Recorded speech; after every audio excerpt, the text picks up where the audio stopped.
Imagine this. You're sitting in the front seat of your family car in 1950. No seatbelts, no airbags, not even headrests. Just smooth leather seats and that new car smell. Your dad's whistling. Your mom's turning around to pass a snack to your little brother in the back. He's kneeling on the seat, looking out the window, waving at cars behind you. The road is bumpy, but everyone's relaxed. No one's even thinking about safety. Now imagine the car in front of you suddenly slams on the brakes. What happens next?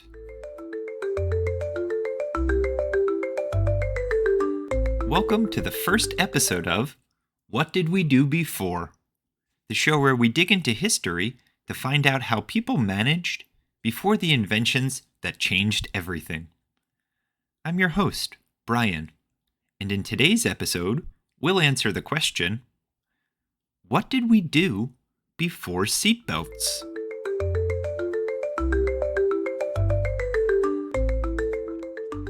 Let's rewind to the early 1900s. Cars were brand new, loud, exciting, and a little dangerous. People called them horseless carriages. Roads were rough, cars were slow, and drivers were still figuring out how to handle them. Back then, the idea of car safety wasn't really a thing. Most folks thought that if you were careful, you didn't need any extra protection. In fact, a lot of people believed that being thrown clear of a crash was safer than being strapped in. Spoiler, it wasn't. And as cars got faster in the 1930s and 40s, accidents became more serious. Hospitals started filling up with crash victims who had been thrown from their cars. One Detroit surgeon, Dr. Claire Straith, saw so many injuries that he wrote letters to car companies begging them to redesign dashboards and add seatbelts. But car makers weren't interested. They said, "Safety doesn't sell."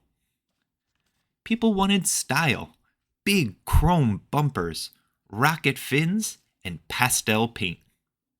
Not boring belts. But some people were already learning the hard way that safety wasn't just for bad drivers.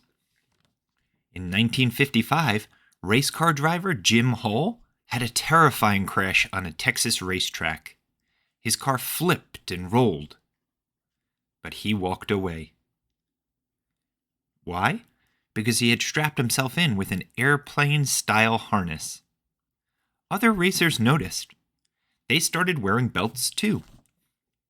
People thought, if the pros, who drive faster than anyone, trusted seatbelts, maybe ordinary drivers should too.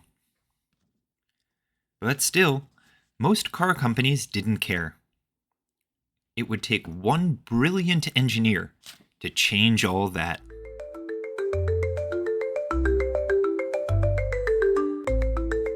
Enter Niels Bohlin, a Swedish engineer who used to design ejection seats for fighter jets. In 1958, he joined Volvo, where he faced a simple but life-saving challenge. How do you keep people in place during a crash without trapping them? Cars at the time used simple lap belts. It helped, a little, but during serious crashes, people could slide under them or hit the dashboard.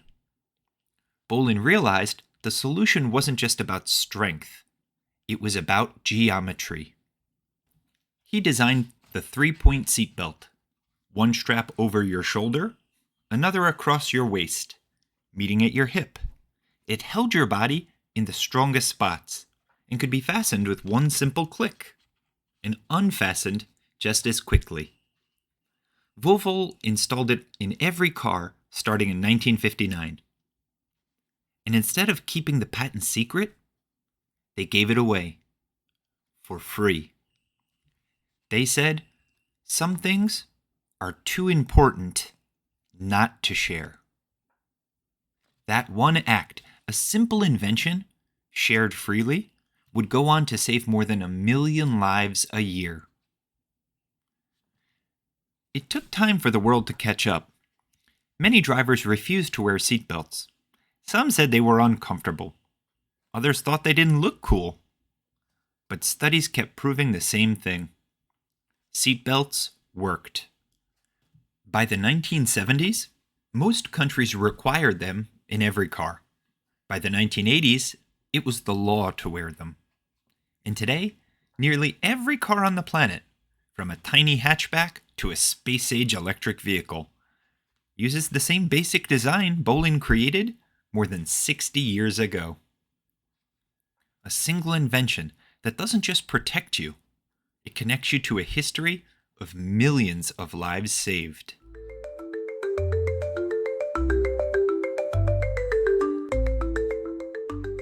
So, what did we do before seatbelts? We took our chances, and sometimes we paid the price. But thanks to one clever engineer and one generous company, we learned that protecting people matters more than profits or appearances. You could say before seatbelts, driving was a risky business. Now, it's just a bit of a stretch to think we ever rode without them. And here's a little driving joke for you. Why did the car go to therapy? Because it had too many breakdowns. And before we finish, here's a question for you to ponder. What's something you use every day that keeps you safe, but you've never really stopped to appreciate? A helmet? A handrail? Or maybe a seatbelt? Because sometimes the things that quietly protect us are the biggest inventions of all.